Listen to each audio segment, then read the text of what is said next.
In 2016, I had $1,000 to my name sleeping on a gym floor. 9 years later, I broke the Guinness World Record for the fastest selling nonfiction book and generated over $106 million in sales in a weekend. In this video, I'm gonna show you how I'd build a business if I started all over. So first, either sell extremely expensive stuff to a select few or sell something super cheap to everyone.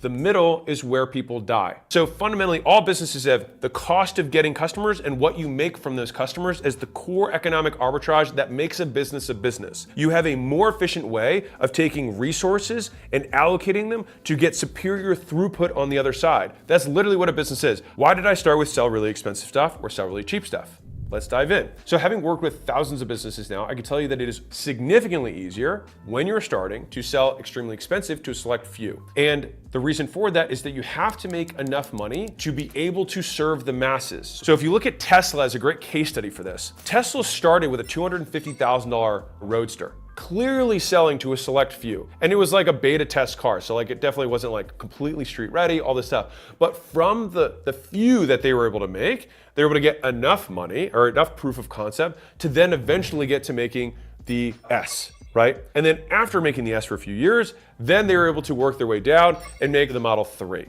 And so the idea is that you start high and then you can work your way down. And so despite what most people believe, one of the simplest ways to create an expensive offer is to sell your time one-on-one, even if it's unscalable. Now I'll give you a personal story and then I'm gonna sell you on why I think this is actually useful. When I started my personal training business, which was a gym on Huntington Beach, I had a client who wanted personal training. Now my gym wasn't a personal training gym. It was a large group training and semi-private training gym. I did all group, there wasn't any one-on-one. But this one guy got referred to me because he had some like specific mobility things and like whatever. He liked me and so he ended up doing personal training with me. Now this guy would do 5 days a week of 90-minute training sessions, which is huge for a personal trainer, right? So I'm making, I think I was charging $125 an hour or something. So I was getting almost like $180 a day for that whole period. So I just remember that I got something in the neighborhood of like $4,000 or $5,000 a month in cash. He paid me in cash. It was amazing.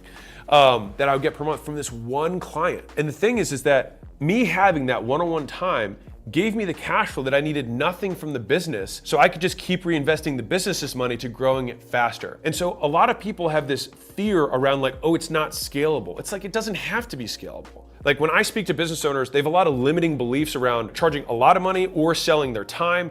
And so I want to drive this point home and give you a lot of reasons to show why it is superior, especially when you're starting out, to sell your time one-on-one, even if it is unscalable. So let me kind of sell you on this. So number one is that you will learn more from fewer high-value clients, all right? And if you're around those higher value clients, you will work with better people and it will shift your belief set about who really is in the market, right? Like if you've ever struggled to sell a $50 membership as someone who has, it's insane when all of a sudden someone's like, here's 15 grand. You're like, what just happened? 15 grand? That's $3,050 sales that I'd have to make in order to get 15 grand. That's how absurd that is. But when that happens again and again, it shifts how you see money and what services you think about creating. The next one that people get hung up on is like, well, I don't want to sell my time because selling your time is what poor people do. Let me learn you some stuff, all right? Which is every single person on planet Earth earns money per hour. They just don't necessarily denote it per hour. But all you have to do is take what you made last year, divide it by 2,000, and guess what? Voila, you have your hourly rate, which means you worked 40 hours a week, assuming you work 40. And so even if you work project-wise, you spent a certain amount of time on that project and you were remunerated, little fancy word. You got paid based on that work. And so even something like an investment where people are like, well, you know, investors don't trade their time for money. Of course they do, because you think, oh, Warren Buffett bought this company. He just wrote a check and then that was it. He was done. But what we're not taking into consideration is the amount of analysis that he does on macro markets, the amount of research that he's doing on a regular basis, the 1,000 other deals that he did all the due diligence on, then to say no, to only decide to do this one deal. So when you take all of that work in aggregate, for sure he's working. Now, after he makes the investment, assuming he has no effort inside of it, which isn't always true, but assuming he had none, then at that point, he would get increasingly larger returns, but still on a fixed amount of time that he put in. So the proof point is you live in time and you earn money in time, which means everyone has an hourly rate. And so the idea here is that as long as the thing that you sell your hourly rate for is more than you currently own, you will make more. Next point, when you are doing one-on-one, especially in the beginning, you have significantly more flexibility in delivery. That means because it's one-on-one, you can change things on the fly.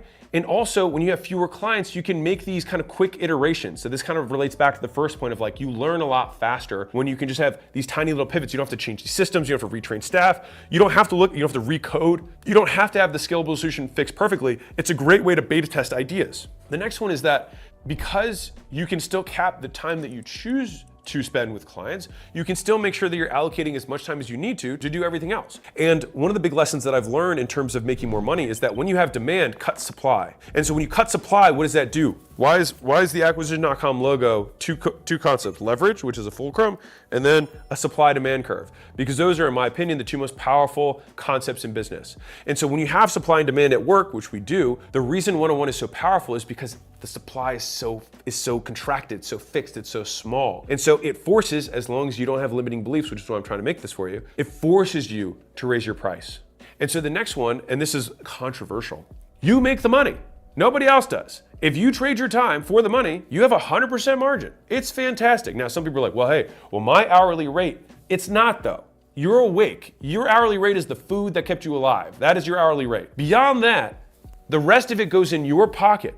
And so what people lack consideration of is like, every business can have 5 one-on-one clients. Now, when you're like, how would I do this in a lawn care business? Well, it's just who's gonna be your account rep. You can say some people get your cell phone and some people get the account rep's phone. Who's gonna lead who's gonna actually design the whole garden? Is it just one of my guys or is it gonna be me? There's always an opportunity to make yourself the super premium version of whatever it is that you have. Now, here's a fun one. I wanna break this belief because I know the next one that comes up, which is, it's still just not worth my time. Bro, it is worth your time if I gave you $1 trillion. And so the idea here is not, is it worth my time? It's you have to fix the price so that it is worth your time. Not you would begrudgingly do it or think to yourself, well, no one would ever buy that or no one would ever spend that money or I think someone would be crazy. Fine, let them be crazy. Let people live a little bit. Let them be wild. Let them be a little spicy. If they want to pay you more money, you should give them the opportunity to do so. That's the point here. Now, what else happens when you have a super high ticket, unscalable, premium, one-on-one experience? You lift your entire brand. Because if you charge $10,000 an hour, something absurd, doesn't matter. And the thing that you have is $100, you can then have a very natural narrative of, listen, a lot of people can't afford to work with me one-on-one. And that's totally cool. I've taken the lessons I have here and I put them in a scalable format for everyone. It literally increases the perceived value, not just from the anchor effect, but from the narrative, the association, the branding that occurs as a result. Because even if you charge that and no one ever buys it, they still assume, because that is the narrative and that's what you put in front of them, that big price tag, the value associated with it, still gets transferred to a degree to the lesser thing that you have that might be scalable. Every business can do this. This is the action step before we get into tactics on how we can make something be perceived as more valuable. The action step is this: just have the price listed wherever you sell. And if you don't list it anywhere, say the price when you offer. And here's the thing that people mess up about this. You must confront the high price. You have to confront it. If you just say oh yeah, working one-on-one with me is $10,000. But anyway, what most people want to do is, no, in order for an anchor to work, you have to allow the prospect to make a full consideration of the decision, which means you have to say, hey, would you like to work with me one-on-one? Is 10 grand an hour, right? And that's, I think, the highest likelihood thing that I can do to help you to get to where you want to go. Now, the thing is at that point, what do? We shut up. We let them talk. Why? Because talking might result in them saying yes. And if they say yes, you get money, and that's amazing, right? And so we're at this point, right? Now, if they then bulk, you say, don't worry, I'm gonna pull out a couple of the components of this and give you this thing that has 90% of the elements of this first thing, but it's significantly more scalable. How's that work for you? They're like, oh my God, thanks so much. This sounds amazing. This is exactly what I need. And they buy. But the thing is even if, and let me do the math for you, because this is important. Let's say you have a $100 thing and you have a $1,000 thing. And let's say of the 100 people, 10 of the 100 are buying the really expensive thing. So 90% of people buy the $100 thing. What does that do to your business? Guess what it does? It doubles the revenue of your business. And not only that, all of that incremental revenue, the stuff that came from those top 10 people, is 100% margin. So let's say that on your 100, you make 40% margin. So you're actually making $40 on those 90 people. So you're making $3,600 in profit off of 90 of your 100 buyers. Now of the other 10, you make 10 times 1,000, so you make $10,000. So you actually make 3 times the profit on your expensive thing and 1 times the profit on your cheaper thing. So 3/4 of what you make comes from this thing. That's why people miss it, is they don't get the math behind it. You have the expensive thing because even in tiny, tiny volumes, lots of zeros still add up. And so if you're getting started, I would strongly recommend, even if you have a scalable thing, even if you're on school, you have a community, you charge $100 a month, whatever it is, have something that's $1,000 a month. Have something that's $10,000 one time. Have it up there. Just make it available. And so I'm gonna give you 3 different frames to working through this. The frame number 1 is, what if we charged 10x or 100x more than your current thing? What would you include? Just go crazy with it. Just think, if instead of $1,000, if someone gave me $100,000, what would I do? Just write down everything you would do and then look at the cost of doing all those things. What you'd be amazed by is many of the things that you have these ideas for don't actually cost that much. And so cross out the ones that have hard costs and then look at what's left and then say, well, I think I could do that.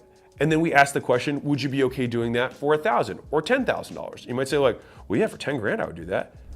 Make it available. The second way to think about this is, if I had to make a service or a product that was only grown off of word of mouth alone, and all you have is this one customer in front of you, and the only way that you will be able to get more customers is if you get that customer to tell their friends about your stuff, what would that customer's experience, what would the service, what would the components of the offer look like if that was the requirement? Write down all of that stuff. And if you're willing to do that for a higher price, present it. An amount greater than 0 will say yes. And I'll give you a third frame. This is different than the other 2, but I think that's still very valuable when you're thinking through how to make something more valuable. If we had to take everything out of it that is unscalable, but we have to make it worth 10 times as much, now how do we do it? So this gives you 3 different intellectual attack vectors to think through the value creation for making your more expensive one-on-one unscalable thing that in many times will make you more money, especially in the beginning, than your less expensive thing. And the other part of this is that it makes for great marketing. One, because you can say, hey, this is one of my clients, one of my private clients, one of my individual clients. And what that does is people are like, oh, this guy must be a little bit, has more authority, right? On top of that, when you share the learnings from those quote private clients, it gives you marketing material to actually talk about, right? And where do you think your best case studies are gonna come from? There. And so you're gonna get amazing case studies. You're gonna have amazing marketing materials in terms of the learnings and lessons that you're gonna have. And then one of the things that I personally prefer is that these people are way cooler and they will be people that you actually end up being friends with that you like. And they're the ones who actually shift your worldview, because you actually will spend more time with these people than all of these people. And that will shift you in the correct direction. Now, let's deconstruct value in a tactical way so that we can take the 3 frames that I just gave and do even more with it. Here are the 2 steps, very straightforward. Pick the right avatar. Do not try to make your unscalable expensive thing and then think about the person who's currently buying your thing for $100 and think, what would this $100 person be willing to spend $1,000 for? Do not think that. Likely, the person that's gonna spend the $1,000 is a different person. So you have to think about that person, not the person underneath. Next, once you have this avatar, they have the money, they feel the pain, they're easy to reach, right? Then we have to think, how can we describe their pain more accurately than they can describe it themselves? And so the big hack, and this is also new with some of the AI stuff that's out there, is go into the books that people are buying in your niche and then extract the reviews and then get the quotes that are specific to their pain. And so one of the really interesting things about copy is that if you can articulate someone's problem better than they can, they will inherently believe that you can solve it. So this is what we're talking about, the dream outcome. It's like, make sure we're talking about the right avatar, about what they really want in the way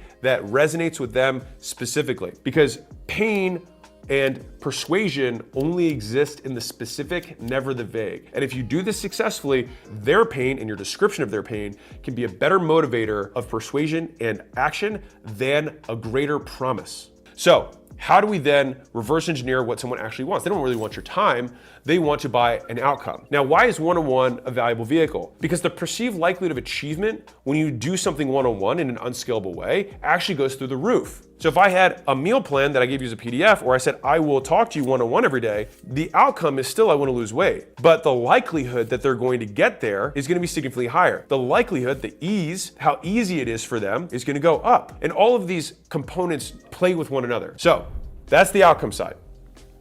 Underneath of that, we have perceived likelihood of achievement, which I touched on briefly within the vehicle of one-on-one. But within this case, your reputation over time acts as almost an implied guarantee. And the nature of the delivery also has some level of implication that they're going to get the completeness of you. And so as long as they believe you are competent, number one, and two, have strong intention to help, the likelihood that they believe that giving you money will help them get what they want goes really high. And so that's why I like one-on-one. That's why I like unscalable. And to be clear, just cap it. It doesn't mean you have to do it all the time because that will get in your way long term. But in the short term, it can allow you to live on this and then cash flow all the growth. And so this is me giving you kind of like the bootstrap strategies to growing a big business is like be willing to take 5-10% of your time, charge 10 times more, and make enough income from that you can take all the other money and go aggressive, go on the offense with it. So third one is speed. Now, if I had to pick one thing that I could do to maximize persuasion, it is speed, or the inverse, latency. How do I decrease latency? How do I increase speed so I can make sure the outcome happens as fast as possible? Because latency beats magnitude 7 days a week and twice on Sunday. The reason that this is important is that it will motivate someone's action to buy more than just about anything else. So you're not going to sell someone who's wealthy on how much money you're going to save them. You'll sell someone who's wealthy based on how much time you're going to save them even more. Because money has an implicit value. Their time is the one that over time will become significantly more valuable than money. One of the things that anyone can do to sell that expensive thing is just take whatever the delivery time you currently have is and cut it in half, cut it in 2/3. And if you have a one-on-one service or a higher tier service that should add a 0 or more, you can just say you will always have priority. You will always be first in line. When I have a new thing, you'll be the first one to see it. Whenever there's an emergency, you'll be the first one to respond. I'll pull someone off a job to come to your house. All of these things are about speed. Those things, like, think about the vectors of value. The higher the number, the more done for you, the more turnkey someone expects something to be. This is how you reverse engineer ease. You go through the customer experience and you take a note every time you have